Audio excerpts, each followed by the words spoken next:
Right, so I'm going to try and keep this quite practical, because what we've had so far this morning is quite theoretical. But firstly, with a show of hands, how many people are responsible for delivering intro demonstrations or sales pitches to existing or new potential clients? So quite a lot. And those guys who've got their hands up, are you solely responsible in your business, or are there other people within the business that you then coach and train and work with? 2 people over there. Okay, others as well. Sorry? So I think based on Mark's presentation earlier, which finished off fantastically in terms of me coming into this one, Mark talked about ultimately winding up where you're in a position where you've got a warm or lukewarm call at least.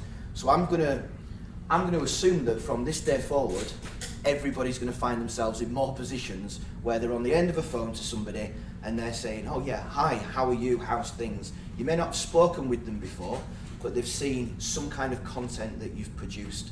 So hopefully they'll be in your Dream 100. So with that in mind, I'm going to cover what I believe are 3 very useful stages of being able to deliver a demonstration.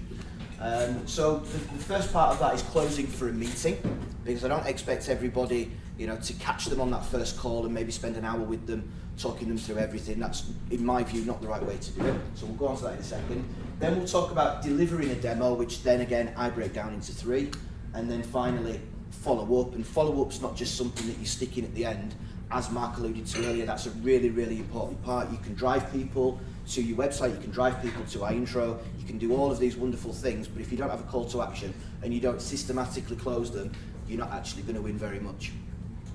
So, in terms of closing for the meeting, this is the scenario. You've received a call into your office, and your colleagues put them through, and it's such and such from ABC company, and they've got a vacancy for whatever it is that you're recruiting. So you're thinking, fantastic. Again, this telephone conversation should probably be somewhere between 5 and 15 minutes. And to make it really clear, you're not going to spill your beans on this conversation. I'm sure we all know the phrase, you can take a horse to water, but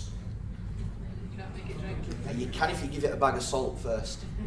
Okay, so we talk about a process called salting. I've heard a lot of people, been through people demonstrations, and on this phone call they start talking about all the features of our intro. We do a video introduction, behavioural assessments, key facts, key competencies, references, it's all in one place. And people are just overwhelmed by it to really mean anything to them. So what we tend to talk about in this first call is we talk about saving them time, we talk about saving them money, we talk about reducing the cost to hire, we talk about increased retention rates, we talk about the occasional pain point if they get it wrong. What's the consequences for these people? It starts to become more meaningful and specific to them. But your only aim on this call is to find out very broadly as to why it is they've called you, or what type of vacancy or requirement they might have, very broadly. We want a sales director in the south of England selling these products to these people. At this moment in time, really, that's all you need to know about. Ask them simple questions, salt them, make sure that they are coming back to you for more and more and more. If I go home and I say to my wife, I bought you something today, I'm going to give you it after dinner. What is it? Tell me more about it. Yeah? Whereas, if I tell her it's Only Fools and Horses box set, she's probably not that interested. So the process of sorting is important. So typical questions that you might want to ask them that start to bring out some pain points would be something like, what percentage of new hires stay in your business? Now, has anybody asked that question before? At quite an early stage? And do people find that they have people can give an accurate answer to this? No? So what I'm going to do, I'm not going to do it now, but I'm going to invite Plamen up a little bit later to talk about the recruitment process audit, which Mark alluded to earlier. And this is an exceptional tool which allows you to sit down, or obviously via a remote demo, and actually run through some facts and figures to work out what their retention rates are and find out how many new people leave within the first 12 months. So we'll come to that shortly. So that's the first call. Has anybody got any questions around that first call, or does everybody understand the concept why I'm keeping it brief? Because what I'm going to do next is I'm then going to close them for a meeting. I'm going to close them either for a face-to-face meeting if it's geographically possible and logistically possible, or I'm actually going to close them to spend somewhere between 30 minutes and 60 minutes with them on the telephone. Are there any, Paul? Yeah. Are there any, other than that question, as you've done so many, what questions do you think typically get the most interest from the simplistic ones in that first call? Well, in fact, we're going to come to that at a slightly later stage. But what I'll come to can be reused and recycled and put back in. Yeah. And put back in at this stage. Remember, it's a warmish call, so they're receptive to whatever it is you've got to say. You've salted them with some nice statistics that 96% of your candidates are still in position after 12 months. Yeah. You know, we offer up to a 24-month replacement policy if things go wrong. Yeah. So we're not talking about videos, psychometrics, one thing and another. We're talking about the benefits to them ultimately. So the next question is when would be good for us to get together? Now, as a show of, a show of hands, how many people do face-to-face meetings with their potential clients? Remember, it's only a 15-minute call. You know, so almost always face-to-face, or 50% face-to-face. And what about over the telephone? Has people previously delivered a demonstration of iIntro and your business on a one-to-one online conferencing facility? Yeah, show of hands. Who does it online? You do both. Yeah, we do both. Yeah, absolutely. Geographically, it makes sense. Yeah, of course. Prefer face-to-face, but yeah. Zoom or something like that is fine. And out of interest, when you do that, do you get them to sign in into say for example a demo? Do you just do a screen sharing facility like GoToMeeting? Yeah, screen share. Yeah. Okay. Because there's an interesting thought around that. Then a lot of people would do it that way. I actually do it a slightly different way. I create a demonstration campaign that's got no sensitive information there, and I create a username and password for them, and I ask them to sign in on their machine. So we'll be. That's what I've done as well on a couple of occasions that I have gone through a demo. That's what I've done as well. Yeah. The reason. I mean, there's pros and cons. I'm not saying it's the right or the wrong way. I think it makes it more tangible, and what we offer is a service. Yeah. And until that candidate walks into their office, it's not a tangible service whatsoever, is it, that we offer? So I think it gives them the opportunity to actually feel as though they're getting something for the money, because you can ask them for 2/3 of your fee before they've even seen a candidate in real life, aren't you? So and also I think it keeps their concentration, because I know myself, if I'm on a live demo with somebody who's talking about software and my phone goes, I'm probably going to read your text and lose where I am. So you wouldn't screen share at all, so you don't actually need any GoToMeeting software at all? No, just create user and password. I do a lot of so I do largely what Paul does, invite them to view. If I feel I'm in a scenario where I've got a very short window and I might not get them back again, then I might do a Zoom share. But if I've got the perfect scenario of engagement, then I will get them to create their own. Because I think also in the same way people might click and tech, some people view things quicker. When I'm viewing things, I want to click through. I get, some people get the gist. I sold a thing last week. The guy was like, from 30% through the pitch, he's like, right, get it, I love it, get it, done. So actually, he didn't need and if I'd have continued to sell, I might have put him off. So I think actually, at their own pace as well. Yeah. So if someone's just at their machine and you can't see what they're clicking on or anything like that, you really have to guide them through. Yeah. It is very much right now, press this. Yes, you need to command. So you need to take full control of it. But they're more invested in it because it's on their machine. They're getting familiar with it. They can, within reason, click wherever they like, and you can leave it open to them for an hour or so afterwards before you obviously delete them out of the system or change the password. And yeah, we just had the feedback. It just makes it more tangible to them, and they can't really get distracted. They've got to stay with you, if that makes sense. It's only a subtle difference, but actually I think quite a large one. With that, what we did, so we wrote a really powerful pre and post demo script. So that's what I trained everybody else on.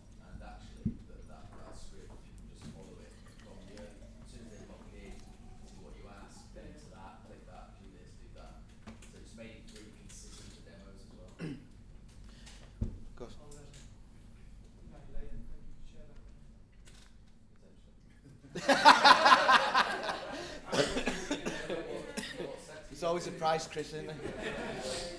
Okay, so we jumped a little bit forward in terms of how to do that, but it's really important. So I'm going to ask my wonderful assistant James Debbie McGee O'Brien just to come up to the. Can I just clarify there, Bill? Yeah, of course. Talking about when you're going to go into the screen share, that's after this first call that you're talking about, I take it? It's not on that? Yeah. So we jumped a little bit ahead of ourselves there. So I'm going to go through another You've piece. already arranged the meeting and then you're going to do the screen sharing. Correct. Yeah, correct. At the meeting, I was just wondering because a lot of people do face to face. It tends to be the London-based guys who are working in London, but I know for ourselves at Grass Greener, 60% of what we do is overseas.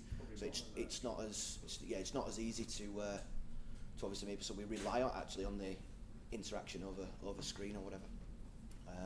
And also as well, they can record it. So I use a QuickTime function to record a lot of what I do. And then if they're then sharing it with somebody else in their business who's part of the decision-making team, we can just send a file share. You don't need to go through it again, and it's not being delivered as a third-rate piece of information. Yeah, it's no, I like that. what's discussed. If you got on QuickTime at the bottom, a quick right-click, and you can just do a drag screen share Right. and send it via WeTransfer or something like that.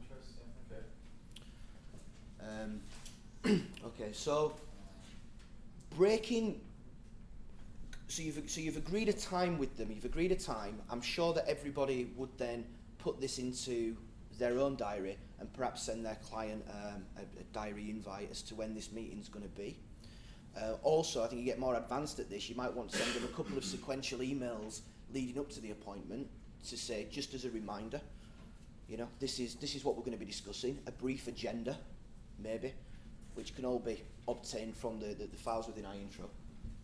And then when this meeting comes, it's likely to go ahead and they're likely to be engaged and more interested in what it is that you have to say.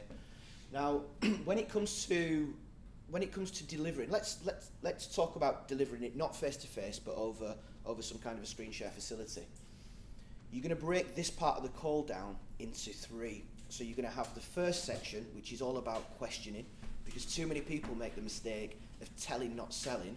And by that I mean just jumping in at the deep end and just, again, all of these different features that are, of course, fantastic, but actually they're meaningless unless you know what problems you're combating. So the first part of the call is going to be around quizzing them. And if you've got an hour, please spend 20 minutes quizzing them. Just keep asking open questions constantly. Not closed questions, open questions. And write down everything they tell you. I mean, just basically minute everything that they say. Don't really give an opinion, just agree with them, nod with them, and keep asking more questions. So I just want a little bit of participation from everybody. What kind of questions can we ask? So this might be a hiring manager, it might be a business owner, but ultimately they've got a need. You're about to deliver an iIntro demonstration to them to tell them how you can solve their problems. What would be good questions that are going to obviously bring their problems out onto the table? I think to a degree it depends on the people that you're presenting to. If it's Sure. one-on-one, then it's easier. But if you're doing it to multiples, you need to understand the personas and what's important to each of those individuals. Okay, so how would you open that up? Give me perhaps a couple of leading questions that would get into that. Find out where their pain is, for argument's sake, one of the things that HR managers, they hate doing, if they're in charge of the budget, they hate double dipping on the budget. Okay. To fill a role, and Yep. then 3 months later have to fill it again, Yep. and use a budget from somebody else to fill it. Okay, so what's your budget for this hire for recruitment in general? Okay, so we're straight in there at the deep end about money. I mean, we'll assume at this point that we know that they're looking for a sales director in the south of England to sell their products to their people. So dig into their pain, find out where the issues are. How much time they're spending on, doing recruiting, first line interviews. Yeah. So time then. Yeah. So what's your time investment typically on this type of search? Yeah. So we had a client recently where they were doing sort of 30 to 40 interviews a week. Wow. Yeah. On that first, look at discard, look at discard, look at discard, look at Gold Dust, Howard Gold Dust. If they're telling you that they're doing 30, 40 interviews per week, that's I'm highlighting that 3 times. You don't ask. You don't ask, yeah, absolutely. So time, how many interviews to placements would be a good question. What are their business priorities? Business priorities, yeah. What's caused the issue? What's been done to resolve the issue? Okay, so what plans do they have in place? Yeah, how much of an issue is it for them personally? Perhaps, depending on who they are. You know, are they in HR? Do they keep getting it wrong? And is somebody watching down on them? And the potentially their own jobs in jeopardy? Is it a hiring manager? Perhaps if it's a business owner, they're a little bit more concerned about the bottom line. And they first ask what their process is. What's your process? What are they actually doing? What's your current recruitment process? Yeah. I think that's the key, isn't it? First one. The key is the understanding of the recruitment process. Who's involved? The breakdown of it, the time spent, what the strategy behind it, how often do they meet people that they thought were good on paper, but when they've arrived, Yep. you know, leading questions into the system. That's my key question, to be fair, for all you chat. Which is that? Sorry. How often do you see a great CV and then when you meet the person, within seconds you just know that they're not suitable? Yeah. So and then perhaps dig a little, depending on your emotional engagement with them, you can start to dig a little bit deeper and say, how does that make you feel?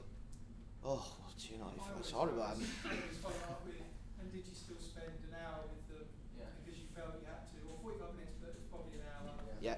You said that there's always two of you in this stage, so there's actually two people's hour, but actually you also have to spend time booking the interview in the first place. And you can keep on sort of going and hoping more and more time. but Absolutely. they Just keep waste- digging, and then you've got that. So you know, what's your hourly rate to the business? Is it £300? Well, that's £600. You know, I know what mine is. So, you know, and you just, I think you always, whatever you come up with here, you can always work it back to either time or money, because those are the things that are gonna hurt them. Any other suggestions, guys? I've got some of my own. What's the reason for the recruitment?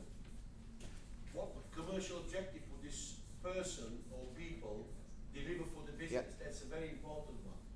To start from the top end. What do you expect from your current recruiters? And maybe you're going to be a little bit suggestive, you know, depending on, you probably know a little bit about what they do already, because on that first phone call last week, they've probably given you some information that they typically give the search to 3 or 4 recruitment companies. They get 20, 30 CVs on their desk. In Howard's example, you know, we have to interview 30 people to get one, or whatever it may be. So, you know, what are you not happy with that process? Because I assume that all of the candidates that come forward from your existing recruitment companies, they all come with a video, don't they? No, they don't. So you're planting a seed for a little bit later down the line. You know, what are you not happy with? What are you happy with? It's good to know what they do like at this stage as well. Yeah, although Paul, they do, you know, it does take us 30 interviews to actually find one. One of the things we do love is they use a psychometric product called XYZ, and we find lots of value in that. Oh, okay, good. Like psychometric side of things. Oh, that's great. You know, what are the consequences of failure? And this is where you obviously find out what their position is. What are the consequences of getting it wrong? Because when we come to close them later on, we'll be coming back to this. Why do people leave your business? That is actually one of the best questions you can ever ask, and it's always going to be a behavioural reason. It's never a practical reason, because if you need somebody to sell projectors into hotels, you're probably not going to hire a barber or a carpenter. Yeah, you're going to hire somebody who's got 5 or 10 years of experience of selling projectors into hotels. Yeah, so it's very rarely a product and market reason why somebody would leave your business. It's nearly always behavioural, and of course we know that's why people leave. So we can flip that later. What are your statistics? Again, going back to some of the things that Howard said there. How much do you pay? How many people remain in your business? The new hires over a 12-month period or a 2-year period? Any statistics that you can get, and I think your own approach will be different. If Plammon's, I've heard Plammon do this in the past, and he's just like numbers galore. I'm probably more personable in terms of how I approach it with them. So you'll find your own way. And again, Plammon's going to come back and deliver that a little bit later in terms of really drilling down into the numbers and helping them to realise that getting recruitment wrong is not acceptable. And broadly speaking, we understand that 30% of new hires are not still in situ 12 months later. So that's a 30% failure rate. So if you're working with a manufacturing business or a distribution business or any kind of business, is a 30% failure rate acceptable in any other area of your business? That's not a bad question, is it? You know, and it actually really hits home, so that hang on, maybe we should be putting a little bit more into recruitment and actually getting it right. Yeah, I Okay. Can I just So- ask on that then, sorry. If you're speaking to somebody in HR and you're kind of, highlighting that, that they're doing it wrong, Mhm. how do you kind of overcome them shutting down and kind of, getting a bit bolshy about it? Be careful. Yeah, it's a You're basically pointing out their failings. yeah, potentially, but you're going to That's come up. what they're in charge of. Yeah, you're going to come up with a solution though to help them. Yeah. So it's actually called a Dickens process of actually grinding somebody down to the point where they're thinking, oh my God, the world's going to end tomorrow. But then you come with a solution and save the day. But you do have to be careful because obviously HR in a huge organisation versus HR in a small organisation, two different things, versus an owner versus a director, so. I think it's an important time at this stage. You're only just information gathering. Yeah, absolutely. Well, And going, yeah, interesting, right, what else? You're not exactly, James, you're yeah. not going, well, that sucks. Yeah, you're not actually, remember what I said earlier, and this is really important, you're not passing opinion yet. Yeah. Be careful not to, because we're all quite passionate and sometimes we get a little bit overexcited and we start to talk about each point as it, just please for 20 minutes, just ask them open questions and let them give you answers and just keep drilling and asking why and what the consequences are to them. And then what you're going to find is you're going to have a full sheet, probably 2, 3, 4 sides of A4 with all of their problems on. And then what you're going to be able to do is you're going to be able to deliver an intro demonstration in about 20 minutes that is going to hit those points right on the head. Yeah. So if it's Howard's problem, where they've got to interview 30 or 40 people to get one, I'm probably going to talk about the video element of our intro quite quickly and quite in depth. If it's their issue that they have no problem hiring, everybody that comes through the door, they hire them, but nobody stays, we probably should have a conversation around the McQuaig and the psychometric and behavioural elements of it. So, and of course there's a lot that goes in between, but this will avoid you making the mistake of going and talking to somebody about the video element of our intro that's really not got that much interest in it. And that's the difference between selling and telling, understanding the problem. So you can soften it to the HR person you're talking to as well, is by making it personal to them, saying, don't worry, I get the same type of answer from most other companies. It's not just your company, this is to everyone. I think just a quick question.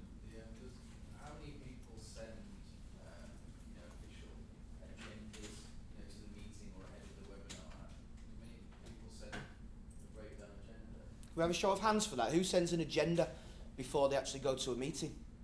Because it's pretty common practice in every other industry, isn't it? And we tend not to do it really. We just tend to roll up and have a chat. I genuinely think that when you do something, because we do it 100% of the time. If I see a consultant who's not done that ahead, then I will pull them on that just because these pieces, and obviously we've used the intro platforms for the first customers for 7 years. So I've seen all the problems, and the areas of selling too quickly and all that. But actually, the agenda is very, very simplistic. Particularly if you've got a nice PDF that's dual branded, it takes 2 seconds. But if it's just very simplistic in relation to what you want to discuss first, so it's always them first. Otherwise, you go in and go, right, what? Yeah, and furthermore, Chris, your point's absolutely valid. And furthermore, what I would do is I would upload that agenda to our intro and get them into the system in the first place. Then they've got the username set up, they're in, they're getting familiar with the product, and it sits there for everybody to see. It's also about control as well. Yeah. You control the direction you want it to go, and you ask your questions. You control when you're doing everything. Absolutely. And they've already bought into that because you've given them the agenda. Sure, yeah, and like Chris says, the agenda goes, it's got their logo on, they're into your system, they're already starting to buy from you before they even know it. Gary, just a quick one? Yeah, I was just going to pick up on the comment that the lady made there about the level of person within the client that you're meeting with, and that obviously what you're doing potentially is attacking their feet. It's not going very well. Some line of questioning is going to open some of that stuff up. I'm with iIntro now, but I have been a client on 2 separate occasions, and I just wanted to make a point about a meeting that I had with somebody who'd been facilitated into a meeting with a global talent acquisition director of an enormous brand.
It's all right, Gary. I've only got a minute left. observation. So I'm saying it's very useful to have Yeah. in your mind that the conversation you're having with somebody very senior also have some value for them in terms of solving some of their internal problems with your management style. Absolutely. process, Oh. rather than- Absolutely. In fact, I think we should get you to do a video on that one. It's because it's really useful. And the other thing is just coming back to that, and it encompasses what you've just said, Gary. What I would then do, so once I've got my sheet of pain points, I'm going to pick the most relevant ones and I'm going to summarise it back to them, and I'm going to get them to agree to what they've just told me. So if I understand things right here, John, what you're telling me is you're really upset about this. This is a huge issue for you. It's costing you time. It's costing you money. There's another problem over here with a different area of your business which it actually affects. And at this moment in time, if you don't get this next recruitment right, your own job's going to be in jeopardy. Is that right? And they've just told me, so they've obviously got to agree back with it. There's some other elements. I wouldn't use all of these points, but a couple of things that I've come up with over the years is just asking them, how's your business changed over the last 10 years, 10, 15, 20 years in terms of technology? You know, how does the finance department now look compared to 10 or 15 years ago? Advances in tech, advances in this and that. Manufacturing, how's that changed? You know, well, we used to have 25 people, Paul, on the shop floor. Now we've got 3 robots. You know, so business has changed dramatically, predominantly with technology over the years. So my question is, how's your recruitment process changed? Or are you still hiring people based on a couple of pages of A4, a couple of hours over a coffee and gut feel? Yeah, and it kind of, again, sort of, you kind of hear the penny drop and they go, well, actually, yeah, we've not really changed the way in which we find people, assess people, and onboard people. And I think that's funny because on your website it says that people are the most important part of your business. You know, so it's just a thought-provoking statement.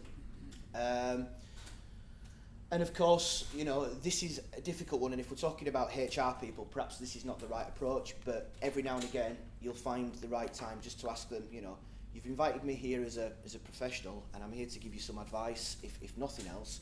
And you know, can I ask before I start, what experience have we got around the table in terms of professional experience of finding people, hiring people, onboarding people? So again, be very careful with that one, so you don't ask the wrong person and get in trouble.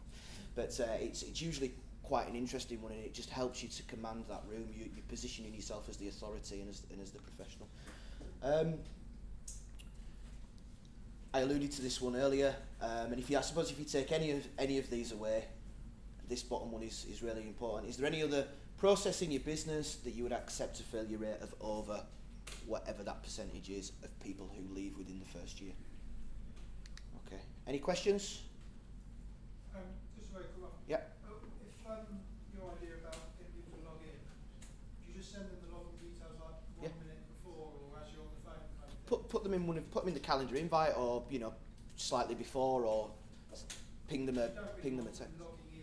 No, not particularly. No. Or you can just give them it over. You know, create something Yeah. very, very simple. You know, demo 1, 2, 3, 4, 5, and chain. You know, kick them out afterwards. As long as there's no sensitive information, and you're quite happy that they're going to be in the system. There's nothing to hide, really, is there? It's, you know. So I'll just quickly share with you. I'm not going to go through all of it, but I would then move on to this. So I'd ask them to log in. I'd send them the username and password, and they're going to be in the screen. So again, going back to what I said earlier, I'm going to actually have to say to them, look, this is going to take 20 minutes. We're going to run through what a campaign delivery looks like.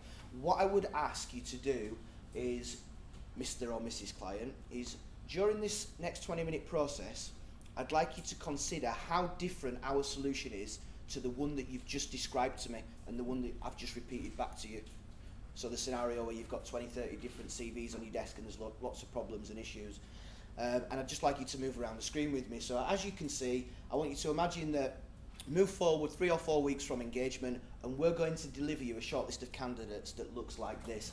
The candidates are over here, right in the middle of the page, just next to your logo. We're going to find the blueprint for the search. So right at the beginning, this is not just a typical HR job spec. This is me coming and meeting with you and your team and thoroughly understanding what it is that each of you are looking for. I'm then going to write back to you as part of our proposal, and I want you to confirm whether or not my understanding is correct, and we can play around with this, we can tweak it, and we can ultimately come up with something which means when I deliver candidates to you, I expect you to see them because they are going to meet this criteria. And if for any reason we can't find candidates that meet this criteria, within a week or so I'll know about that and we can come back and we can move things around again. So that's really important. There's another reason that it's important is if another hiring manager joins the hiring panel a little bit later in the process, they're not coming purely with their own expectations for this, they're joining what has become a group requirement, if that makes sense. It's really important to have that there non-stop. Over on the left-hand side, Mr. or Mrs. Client, we're going to find the documents that would typically be fired back and forth during the process of engagement and thereafter in an easy and convenient place. And of course, you and your colleagues, wherever they may be in the world, on whatever kind of device, they're going to be able to tap in and see this information. And I keep checking in with them. Is that clear, Mr. Client? Yep, that's clear, Paul. Any questions? No. And then we move on to the next one. So I might actually go into a couple of documents here. I might say, for example, if you could click on the key competencies area, you and I and the team would create perhaps 4 or 5 questions. They may be absolute competency-based questions if you're dealing with HR, or if you're dealing with, I don't know, say a managing director of an industrial type business, for example. There might be more sort of real-world questions. But we've got a couple of examples here, and these are questions that we'll create together. We'll ask the candidates to answer these in writing prior to submitting them to you. Now, our clients tell us that this saves them a lot of time in being able to understand how this potential candidate thinks, how they operate, and what they can potentially bring to the table. Would you agree with that? And obviously they say yes. So this is now we're taking them through a sales process of them constantly saying yes to me. Yeah, so I've been sympathetic, I've understood what the problems are, now I'm delivering solutions that they're agreeing to, with something as simple as some questions. If we had more time, I'd probably, at this stage, introduce them to the McQuaig element as well, and talk about how we can bring them together in terms of what behavioural traits and qualities they're looking for in that individual. But James is flagging that I've not got long left, so I'll skip that for now. And this happens in real life, by the way. You have technical problems, I've got a phone call I've got to take, so you've got to be flexible to chop and change as time goes on. So I'd ask them to click across on John, and I would say, look, the candidates that we find on our long list, we invite them into the process, we work with them to create what we call an iIntro profile, and we're going to be offering much more information than what you would typically get on a CV. The candidate would have uploaded a photograph of themselves and a short video introduction, and I might play that for 20 or 30 seconds, stop it. What are your thoughts? Most people like it. Most people think, oh, well, quite interesting, Paul. I've not really recruited with video before. Well, again, a lot of our clients tell us that. It saves them a huge amount of time. What are your thoughts? Yeah, well, I can see that, Paul, because what it's going to do is it's going to give me a first impression. Okay, now it's really important. You don't just leave it there. You ask them why they feel it's useful that they're going to get a first impression. So why is that useful to you? Well, if I've got a first impression, it means that when I meet them, it's probably going to be a more productive interview. Okay, and why is that important? Because I've got no time. Yeah. So it's always going to boil down, by the way, to time and money. So if you can get them to constantly confirm to you that your process is saving them time and money, you're onto a little bit of a winner. Now, same as we move down, I would say what I said to them before about the executive, the background requirements, the executive summary is pretty much the same. It's the expert recruiter's view on who the candidate is and what they're all about. Remember, we're not working contingency, we're working retained. We're not interested in trying to sell you, this pile of 20 CVs that you've got over here. Each recruiter is going to tell you that their candidate is the best. That's not what we're here to do. We're here to work together to find you a candidate that's going to stay long term within your business. And this is going to be the good, the bad and the ugly. No candidate's a 10 out of 10. And if I think that this candidate is an 8 out of 10, I'm going to tell you the 2 elements that I think you need to test for during the interview stage. And that level of integrity and honesty actually pays dividends right at the beginning. Does that make sense? And then, of course, further over, we've got all the different elements. And I say to them, look, typically in a recruitment process, the first thing anybody looks at is a CV. In our process, it's about 9th or 10th, because we're actually supplying so much information that it's not something that you're going to move towards. And then, of course, depending on, going back to that physical sheet of all the problems that they have, I might think, I'm going to spend a good few minutes now talking about the behavioural side of things, or I'm going to talk about the references, or I'm going to show them probably what a typical key competency answer would look like. I'll go into key facts, but I would definitely, I won't do it now, but I would definitely bring up McQuaig, and every time I go into any of these various elements, I'm constantly asking them, you know, and do you think that would improve your process? Yes, it would, Paul. Why? Well, it's going to allow me to be able to understand their behaviours and where I should best position them in the business. Why is that useful? Well, that's useful because, you know, we're probably going to hold on to them for longer. And why is that useful? Because it's going to cost me less money and time in trying to hire and recruit somebody. So again, I've worked it back to time and money. So it's constantly what I do. Then I get to the end of the demonstration and I just ask them for their attention and I say, so far, how do you think that compares to your existing process? So I've hit all the pain points. And so it seems really good, Paul. It seems fantastic. I'm quite overwhelmed by how much information's here. And I think it would make a huge difference. And then I might go again and just say, well, we've discussed a lot of things here. Which two elements really stood out for you? Oh, well, it was the video, it was the behavioural, or it was the key competencies, or it's just the fact that we can all sign in from anywhere, and there's obviously a comments box where we can confer and share information about each candidate. And I say, right, okay, then guess what their next question is? How much does that cost me? Yeah, and what's my reply? What do you think? How much do you pay? No, how much more do you think it's worth? So earlier they might have told me they pay 20%, they pay 22%. How much does it cost, Paul? How much more do you think it's worth? Let them tell you. They don't want to be cheeky. For the last 20 minutes, they've just told you all the problems, you've just answered all their solutions, they've confirmed with you 63,000 times that it's better than what they've currently got. What more answers do you get? Depends. I mean, it depends what their expectation is. Usually 2 or 3% points above, because obviously they know that you can do it with a smile on your face, you know. I usually do it with a bit of a laugh behind it, and I say, well, Paul, it's probably worth 23%. Well, actually, we charge 30%, and let me tell you what else we do. We offer up to a 2-year replacement policy, so if for any reason the candidate leaves within the first 2 years, we'll replace them free of charge. And now, of course, you've got your own rules around that, and we'd do that for a particularly senior role. We wouldn't do it for a lower level role. But it's moved them away. You've told them what you charge. You've told them with confidence. Oh, and by the way, just to make it clear, we charge in 3 stages. A third an engagement, a third when we deliver candidates, and the remainder of the balance at the end. And then you go on and close them. However, but my final part on this, so this can't be underestimated. So the 20 minutes of asking questions, the 20 minutes of delivering the most important elements to counteract their problems, the little clauses, gradual clauses in between, constantly getting them to say yes, constantly getting them to confirm that you're going to save them time and money. You explain what your fees are, you explain how you charge, so everything's very, very clear. And then what happens is, they're not going to sign up there and then, most likely. It then goes into a natural process of, well, okay, can you send me some more information? I've got somebody else to discuss it with, I need to have a think, or whatever it may be. It's perfectly normal. Then what you've got to do, you've got to start with the follow-up. So we started with the follow-up before we even had the conversation with them, when we sent them the agenda, when we sent them the calendar invite, when we sent them the password and they logged into our system.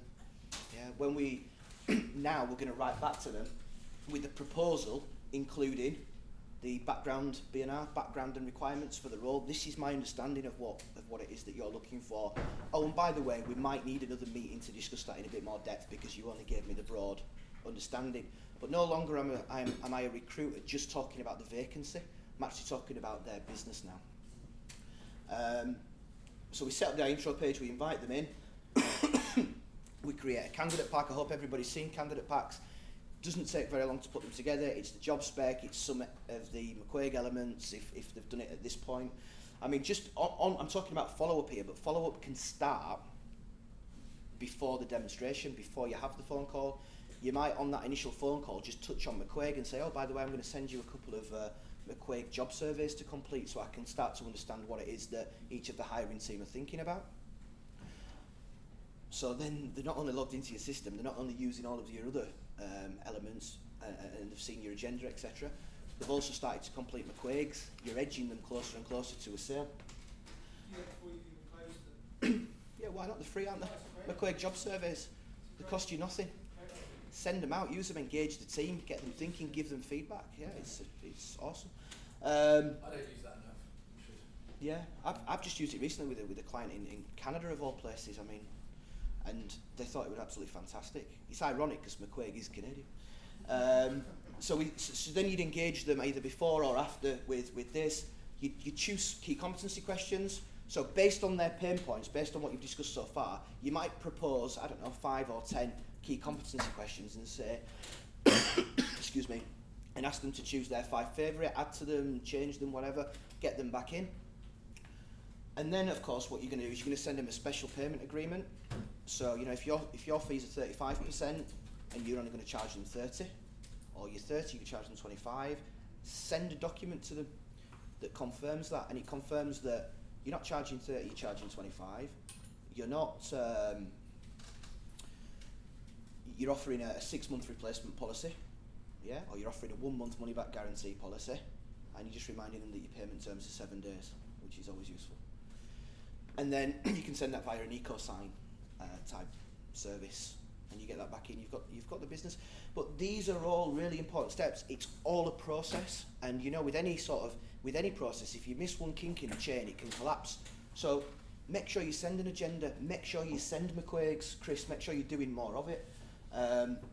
Get the candidate packs out there. That's the product that goes to the candidate, but it looks really professional when you sit down with your client and you show them an example of something else that you've done. You say, this is what we put together. We talk to your marketing team, we get your collateral, we put this in a nice document that represents you well in the marketplace.